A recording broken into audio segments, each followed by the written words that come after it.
రాజకీయం అంటే చదరంగం ఆడినట్టే. ఆట ఎంత మంచిగా తెలిసినోళ్ళైనా ఒక్కొక్క పారి అవతలోళ్ళ ఎత్తులకు చిత్తు కావాల్సిందే. కైలాసం ఆటల పాము మింగినట్టే ఆఖరి నిమిషంలో ఏమయ్యేది తెలియదని పాలిటిక్స్ లో తలపండినోళ్ళు చెప్తుంటారు. ఓటర్ నాడి పట్టుడు అంత ఈజీ కాదు, వరుస పెట్టి గెలుచుడు కుదిరే ముచ్చట్నే కాదు. కానీ ఓ సారున్నాడబ్బా, రాజకీయాన్ని రంగుల రాట్నం తిప్పినట్టే తిప్పుతున్నాడు. కుర్చీలాటల ఆర్పారైండు మళ్ళా.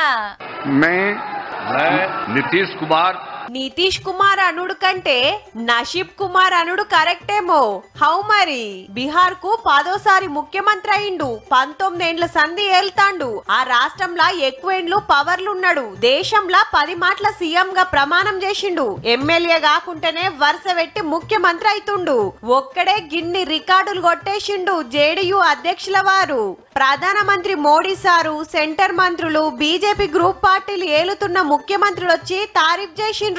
గమ్మతేందంటే ఓ పారి బీజేపీ తోటి దోస్తాని వేస్తాడు, ఓ పారి ఆర్జేడీకి సోపతైతాడు, అవసరమైతే కాంగ్రెస్ తోటి కలుస్తాడు. పొత్తుల గవర్నమెంట్ వచ్చిన సీఎం సీట్ అయితే నితీష్ కుమార్ సార్దే. అట్లా అని ఎమ్మెల్యేగా పోటీ చేయడు, పబ్లిక్ తోటి ఓట్లేపించుకోడు, ఎమ్మెల్యేలను గెలిపించుకుంటాడు. వాళ్ళ ఇమ్మతి తోటి సీఎం అవుతాడు. ఒక్క పారి ఎమ్మెల్యే, కడమదంతా ఎమ్మెల్సే. అసెంబ్లీలా 243 సీట్లుంటే అండ్లా 202 సీట్లు బీజేపీ జేడీయూఏ.